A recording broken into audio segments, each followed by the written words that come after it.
Bismillahirrahmanirrahim. 10 salawat yang mengandung syirik dan bid'ah. Sebagiannya mengandung syirik, sebagiannya mengandung kekufuran, sebagiannya mengandung bid'ah. Insyaallah kita sebutkan secara singkat 10 poin. Yang pertama adalah salawat bid'ah sekaligus syirik. Kenapa bid'ah? Karena tidak ada contoh dari Rasulullah SAW. Sekaligus juga lafaznya mengandung syirik. Contohnya salawat nariyah, atau mereka sebut juga salawat tafrijiyah atau salawat qurtubiyah. Bagaimana bunyinya? Allahumma salli salatan kamilah wa sallim salaman taman ala sayyidina Muhammadin alladhi tanhallu bihil uqad wa tanfariju bihil qurab wa tuqda bihil hawaij wa tunalu bihil radha'ib wa husnul khawatim, dan seterusnya. Artinya, ya Allah, limpahkanlah salawat yang sempurna dan curahkanlah salam yang penuh kepada Nabi kita Muhammad sallallahu alaihi wasallam, yang dengan beliau semua kesulitan dapat terpecahkan, semua kesusahan dapat dilenyapkan, semua keperluan atau kebutuhan dapat terpenuhi, dan semua yang diinginkan dapat digapai, dan husnul khatimah dapat diraih. Ini namanya salawat nariyah. Maka jemaah sekalian, pertama, salawat ini bid'ah karena tidak dicontohkan oleh Rasulullah SAW. Yang kedua, kalau diyakini beliaulah yang dapat menolong semua kebutuhan kita, menghilangkan semua kesusahan kita, maka tidak diragukan lagi ini adalah syirik. Dan secara lafaz, menurut bahasa Arab, bisa bermakna demikian.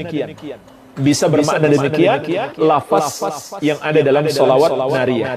Padahal Allah menegaskan, amma yujibul mutarra idza da'ahu wa yakshifus su'a. Siapakah yang dapat mengabulkan doa orang yang kesusahan tatkala dia berdoa kepadanya?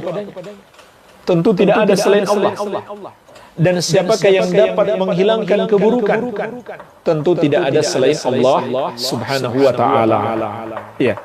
Jadi ini adalah bid'ah dan bisa bermakna syirik kalau diyakini bahwa Muhammad sallallahu alaihi wasallam menghilangkan segala kesusahan dan mengabulkan segala kebutuhan hamba. Iya. Contoh lain jemaah sekalian, salawat burdah. Syair yang mereka anggap juga salawat. Ini parah sekali kesyirikannya. Al-Busiri, penulis syair burdah, sekaligus mereka sebut salawat burdah, berkata, ya akramal khalqi ma liman aludhu bihi siwak inda huduthil hadithil amin. Wahai makhluk yang paling mulia, Muhammad sallallahu alaihi wasallam, tidak ada tempat aku berlindung kecuali kepadamu ketika aku ditimpa musibah. Subhanallah. Ini lebih parah sebenarnya daripada sekedar menyamakan Allah dengan Nabi Muhammad SAW. Ini Allah pun sudah nggak dipakai sama dia. Karena dia katakan, wahai makhluk yang paling mulia, tidak ada tempat aku berlindung kecuali kepadamu. Bukan lagi kepada Allah. Kalau dia mengatakan tidak ada tempat aku berlindung kecuali kepadamu dan kepada Allah, itu syirik. Sekarang Allah malah sudah nggak dipakai. Kemudian dia juga mengatakan, wa inna min judika dunya wa darrataha wa min ulumika ilmul lauhi wal qalam. Dan sesungguhnya di antara anugerahmu dunia dan akhirat, dan di antara ilmu yang engkau miliki, ilmu tentang al-lauhul mahfuz dan catatan takdir. Subhanallah. Dia katakan Nabi SAW yang menganugerahkan dunia dan akhirat kepada para hamba. Padahal Allah menegaskan, wa inna lana lal akhirata wal ula. Sesungguhnya milik kamilah akhirat dan dunia. Surat Al-Lail ayat ke-13. Lalu dia mensifatkan Nabi SAW mengetahui perkara gaib, mengetahui catatan takdir yang ada di Allahul Mahfuz. Padahal Allah menegaskan di surat An-Naml ayat ke-65, "Qul la ya'lamu man fis samawati wal ardil ghaiba illallah." Katakanlah, tidak ada yang mengetahui perkara gaib satu pun makhluk di langit maupun di bumi kecuali Allah. Dan jemaah sekalian, di salawat burdah ini juga ada pensifatan kepada Nabi SAW yang tidak tepat. Salawat burdah itu awalnya adalah Maulaya salli wa sallim daiman abada ala habibika khairil khalqi kullihim. Ini seringkali mereka buat nyanyian-nyanyian. Artinya apa? Ya Allah, curahkanlah salawat dan salam terus-menerus selama-lamanya kepada Habibika, Habibmu, kecintaanmu, sebaik-baik makhluk seluruhnya. Kalimat Habibika, Muhammad sallallahu alaihi wasallam adalah Habibmu ya Allah. Maka jemaah sekalian, para ulama menjelaskan ini kurang tepat untuk disifatkan kepada Nabi sallallahu alaihi wasallam. Kenapa? Karena pensifatan kepada beliau lebih tinggi daripada Habib, yaitu Khalil. Khalil itu tingkat kecintaannya lebih tinggi daripada Habib. Dan sifat Nabi SAW yang disifatkan Allah bukan Habib tapi Khalil. Di antaranya di dalam hadis yang diriwayatkan Imam Muslim dari sahabat yang mulia Jundab bin Abdullah radhiyallahu taala anhu, Nabi SAW mengatakan, "Fa inna Allah Ta'ala qad ittakhadhani khalila kama ittakhadha Ibrahim khalila." Karena sesungguhnya Allah telah menjadikan aku sebagai khalil sebagaimana Allah menjadikan Ibrahim sebagai khalil. Jadi dari seluruh para hamba hanya dua hamba yang tingkatannya sampai khalil, yaitu Nabi Muhammad SAW dan Nabi Ibrahim alaihi salam. Ini dua nabi ini yang paling tinggi tingkatannya, bukan Habib tapi Khalil. Jadi tidak tepat kalau menyebut Nabi sallallahu alaihi wasallam Habib. Iya. Oleh karena itu, Nabi tidak boleh menjadikan makhluk sebagai Khalil, cukup sebagai Habib saja. Sebagaimana dalam lanjutan hadis, "Walau kuntu muttakhidan min ummati khalila, lattakhadtu Abu Bakrin khalila." Andaikan boleh, aku jadikan dari umatku seorang khalil, maka orangnya adalah Abu Bakar. Orangnya adalah Abu Bakar As-Siddiq radhiyallahu anhu. Tapi tidak boleh. Jadi khalil itu kecintaan yang tertinggi. Maka kita sebagai hamba yang paling kita cintai hanya boleh Allah Subhanahu wa ta'ala. Baik. Ini jemaah sekalian yang pertama. Yang kedua, salawat yang bid'ah sekaligus mengandung kekufuran dan berdusta atas nama Rasulullah sallallahu alaihi wasallam. Contohnya apa? Sangat banyak. Di antaranya salawat Fatih yang dibuat-buat oleh At-Tijani, lalu dinisbatkan kepadanya tarekat Tijaniyah, salah satu golongan sufi ekstrim. Salawat yang mengandung kekufuran. Di mana mengandung kekufuran? Yaitu ketika At-Tijani yang membuat salawat itu menjelaskan keutamaannya. Apa dia bilang? Satu kali membacanya menyamai membaca Al-Quran 6 kali. Bayangkan jemaah sekalian. Kata At-Tijani, pendiri tarekat Tijaniyah, Sufia ekstrim, satu kali membaca salawat Al-Fatih senilai membaca Al-Quran 30 juz 6 kali. Ini kufur, menyamakan ucapan makhluk dan ucapan Allah Subhanahu wa ta'ala. Ini adalah kekufuran. Bahkan bukan hanya menyamakan, dia menganggap ucapan makhluk lebih baik daripada ucapan Allah Azza wa Jalla. Dan ini dia sandarkan kepada Nabi sallallahu alaihi wasallam secara dusta. Dia berdusta atas nama Nabi sallallahu alaihi wasallam. Tidak ada hadis sama sekali. Dia mengklaim menerima melalui riwayat atau jalur khusus kepada Nabi Muhammad sallallahu alaihi wasallam. Dia berkata, kemudian beliau sallallahu alaihi wasallam mengabarkan kepadaku untuk kedua kalinya bahwa satu kali membacanya menyamai setiap tasbih yang terdapat di alam ini dari setiap zikir. dari setiap doa yang kecil maupun besar, dan dari Al-Quran 6.000 kali. Na'udzubillah. Salawat Fatih dia katakan, Nabi Muhammad SAW mengabarkan kepadaku, pada akhirnya menjadi lebih afdal dari Al-Quran sebanyak 6.000 kali. Ini kan khayalan dan kedustaan atas nama Nabi Muhammad sallallahu alaihi wasallam, dan kekufuran. Bagaimana bisa ucapan kita bersalawat kepada Nabi sallallahu alaihi wasallam lebih baik daripada Al-Quran kalamullah azza wa jalla? Ini jelas kekufuran dan kedustaan atas nama Nabi Muhammad sallallahu alaihi wasallam, karena dia klaim itu hadis Nabi sallallahu alaihi wasallam, padahal tidak ada satupun sanad yang sahih, bahkan yang dhaif sekalipun tidak ada. Iya.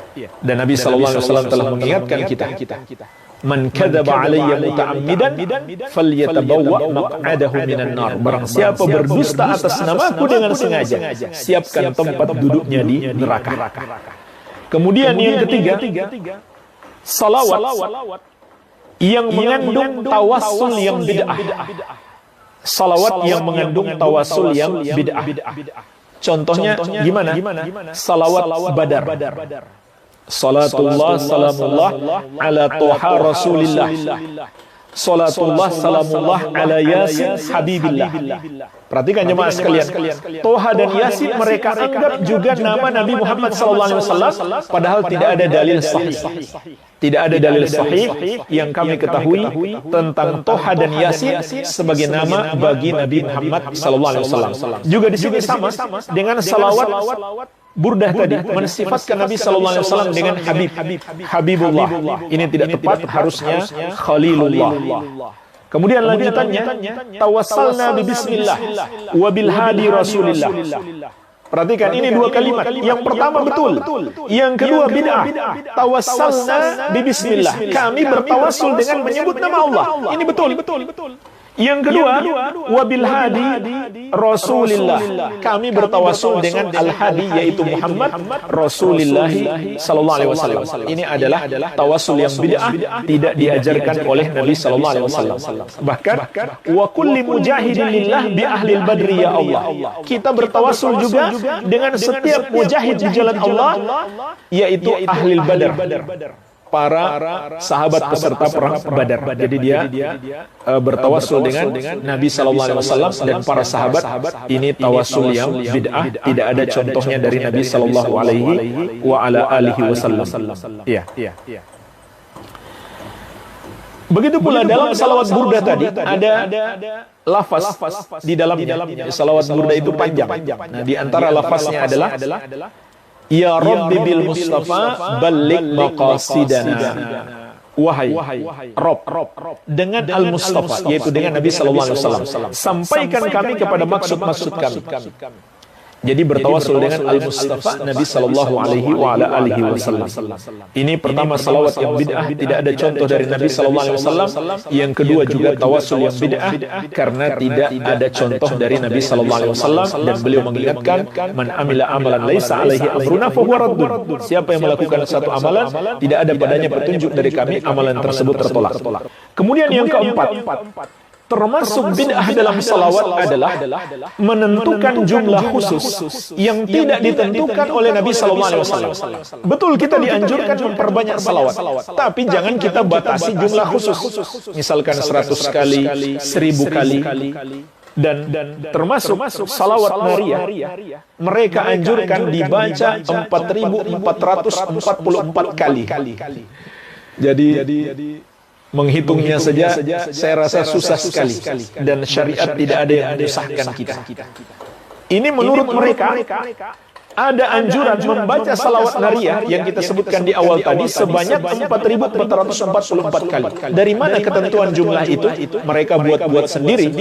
Maka itu adalah termasuk bid'ah, ada di dalam agama, tidak ada contoh dari Nabi sallallahu alaihi wasallam, dan beliau telah mengingatkan kullu bid'atin dhalalah. Setiap bid'ah itu sesat, wa kullu dhalalatin finnar. Setiap yang sesat tempatnya di neraka. Tapi mereka mentakwil hadis ini, hadis yang sudah jelas semua bid'ah itu sesat, tapi mereka takwil lagi sampai akhirnya jadi ada bid'ah hasanah. Subhanallah. Kemudian yang kelima, meyakini keutamaan khusus. Meyakini keutamaan khusus. Seperti jemaah sekalian, mereka yakini membaca salawat nariyah tadi sebanyak 4.444 kali, maka semua permintaan akan dikabulkan. Dari mana keutamaan khusus seperti ini? Mereka buat-buat sendiri, tidak ada dalilnya. Maka meyakini ada keutamaan khusus tanpa ada dalilnya, ini adalah termasuk keyakinan yang bid'ah. Begitu pula salawat Fatih tadi, itu keutamaannya sangat banyak menurut mereka. Terbebas dari berbagai macam kesulitan di dunia dan di akhirat, dibaca ribuan kali dan seterusnya. Ya, ada jumlah-jumlah khusus dengan keutamaan-keutamaan khusus. Dan keutamaan-keutamaan khusus itu pun dengan jumlah-jumlah khusus, seperti mereka mengatakan membaca salawat Al-Fatih 100 kali pada malam Jumat, maka dosa selama 400 tahun terhapus. Intinya mengada-ada dalam agama, keyakinan-keyakinan yang batil yang tidak berdasarkan dalil. Yang keenam, menentukan waktu khusus tanpa ditentukan oleh dalil. Seperti hari-hari khusus, hari Senin misalkan atau hari Kamis. Maka kita diperintahkan memperbanyak salawat. Silahkan memperbanyak salawat kapan saja. Tidak boleh kita mengatakan kalau masuk hari Senin misalkan kita perbanyak salawat. Tidak. Kapan saja kita perbanyak salawat. Tapi kalau kita katakan jika masuk hari Jumat kita perbanyak salawat, boleh. Kenapa? Ada dalilnya. Karena ada dalilnya. Sedangkan hari Senin atau Kamis dan lain-lain tidak ada dalilnya. Yang ketujuh, menentukan tempat khusus tanpa dalil. Jadi ada tempat-tempat khusus yang kita sebutkan tadi dianjurkan dalam dalil. Seperti ketika memasuki masjid dan keluar dari masjid. Ketika di Masjid Nabawi lebih dianjurkan lagi. Kalau kita menentukan ada tempat khusus, jika kita sampai di situ hendaklah kita perbanyak salawat, padahal tidak ada dalil yang menjelaskan, maka itu adalah termasuk bid'ah. Iya. Termasuk menentukan keadaan-keadaan khusus, menganjurkan salawat padanya yang tidak dianjurkan di dalam syariat. Atau menambah-nambah lafaz yang tidak dianjurkan dalam syariat. Seperti ketika adzan menambah kumandang salawat. Maka ini termasuk bid'ah. Salawat itu bagus disyariatkan.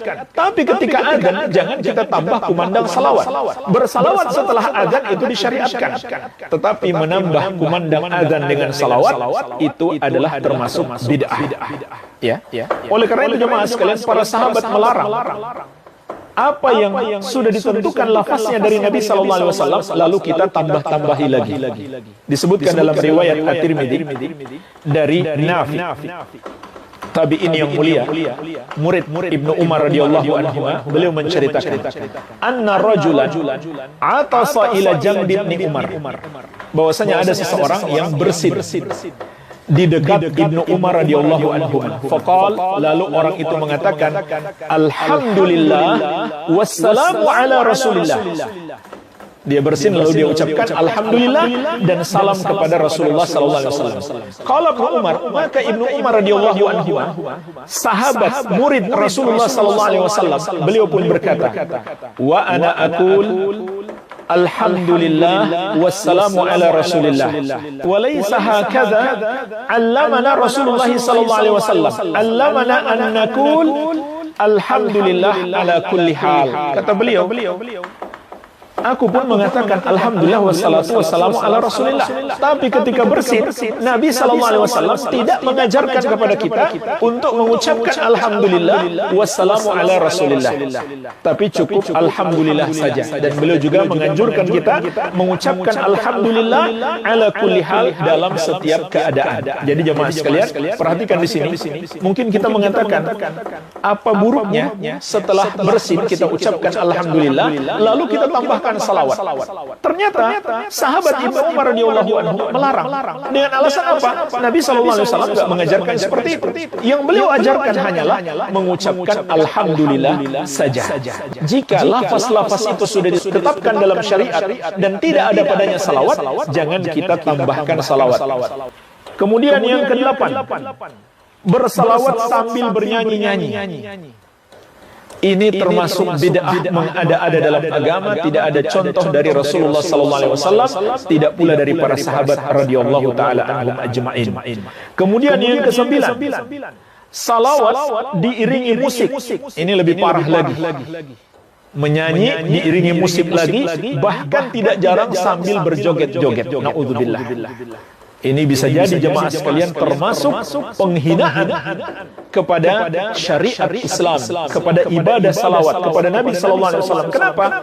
Karena musik itu sendiri adalah maksiat. Bagaimana mungkin seseorang beribadah kepada Allah sambil berbuat maksiat?